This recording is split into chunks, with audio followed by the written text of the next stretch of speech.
Assalamualaikum warahmatullahi wabarakatuh. Hai anak-anak hebat, selamat datang di MI Al-Kusnaniyah Channel bersama Bu Julaika. Di video kali ini kita akan belajar tentang cara menentukan ide pokok dan kalimat utama dalam paragraf. Buka buku kalian, tematik kelas 5. Tema 1, subtema 1, Bahasa Indonesia. Mungkin kata pokok pikiran masih asing buat kalian.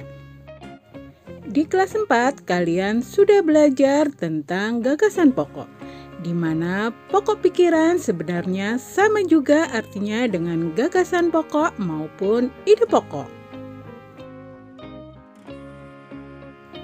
Di mana pikiran sama dengan gagasan ataupun ide. Sedangkan dasar artinya sama dengan awal ataupun pertama. Sehingga ide pokok adalah inti atau dasar permasalahan suatu teks. Ide pokok berisi gagasan dasar penulis atau pembuat teks. Nah, kita akan belajar tentang cara untuk menentukan ide pokok pada suatu teks. Antara lain adalah 1. Bacalah teks dengan seksama secara keseluruhan. 2. Carilah kalimat utama dari tiap paragraf. Kalimat utama berisi informasi utama yang menjelaskan permasalahan dalam tiap paragraf. Kalimat utama biasanya terdapat di awal, di akhir, atau di awal dan di akhir paragraf. 3. Ide pokok terdapat dalam kalimat utama. 4. Jika kalimat utama sudah ditemukan, maka kita bisa menentukan ide pokoknya. Dengan mengetahui ide pokok, kalian akan lebih mudah memahami inti atau masalah utama yang terdapat pada teks. Pada paragraf terdapat satu kalimat utama dan beberapa kalimat penjelas. Kalimat penjelas dibuat untuk mendukung pernyataan yang disampaikan pada kalimat utama. Kalimat penjelas dapat berisi informasi tambahan, alasan, atau sanggahan yang dapat mendukung pernyataan. Oleh sebab itu, kalimat penjelas juga sering disebut dengan kalimat pendukung. Untuk lebih jelasnya, uraian tadi bisa kita ringkas sebagai berikut. Dari sebuah paragraf, kita akan menemukan kalimat utama dan kalimat penjelas.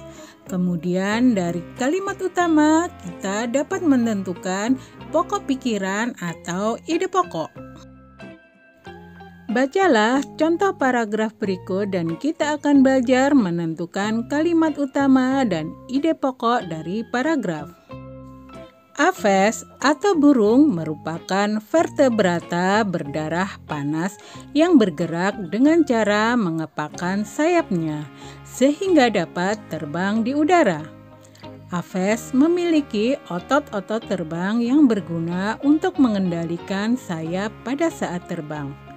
Aves bergerak dengan cara mengepakkan sayap dari atas ke bawah sehingga tubuh Aves akan terdorong ke atas.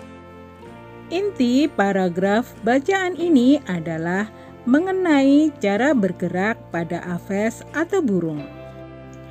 Informasi tersebut dapat ditemukan pada kalimat pertama. Oleh sebab itu, kalimat pertama merupakan kalimat utama pada paragraf tersebut. Inti atau ide pokok dari kalimat utama tersebut adalah Aves bergerak menggunakan sayap. Kalimat penjelas pada paragraf tersebut terdapat pada kalimat kedua dan ketiga. Kalimat-kalimat tersebut berisi informasi tambahan berupa penjelasan mengenai cara bergerak pada AVES. Kita ulangi ya, dari sebuah paragraf kita menentukan kalimat utama. Dari kalimat utama kemudian kita menentukan ide pokok. Kita sudah belajar menentukan ide pokok dari sebuah paragraf. Sekarang kita balik. Kita akan mengembangkan ide pokok untuk menjadi sebuah paragraf. Langkah-langkah membuat sebuah paragraf berdasarkan ide pokok antara lain sebagai berikut. 1. Menentukan topik paragraf yang akan dibuat. 2. Menentukan ide pokok dari paragraf atau teks yang akan dibuat. 3. Membuat kalimat yang berisi ide pokok, di mana kalimat tersebut akan menjadi kalimat utama paragraf yang akan dibuat. 4. Mengembangkan ide pokok tersebut menjadi beberapa kalimat. 5. Menulis beberapa kalimat yang berisi informasi tambahan untuk mendukung kalimat utama yang telah dibuat. 6. Menyusun kalimat-kalimat tersebut menjadi sebuah paragraf yang padu. Dari uraian tadi bisa kita perjelas sebagai berikut. Dari sebuah ide pokok bisa kita kembangkan menjadi kalimat utama. Kemudian kalimat utama tersebut kita tambahkan beberapa kalimat penjelas, bisa satu atau lebih. Gabungan dari kalimat utama dan kalimat penjelas akan menjadi sebuah paragraf. Sekarang kita latihan ya.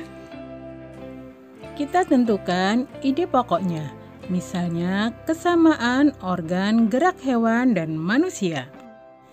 Dari ide pokok kemudian kita kembangkan menjadi kalimat utama, yaitu menjadi organ gerak hewan dan manusia memiliki kesamaan. Kalimat utama tersebut kemudian kita tambahi dengan kalimat penjelas.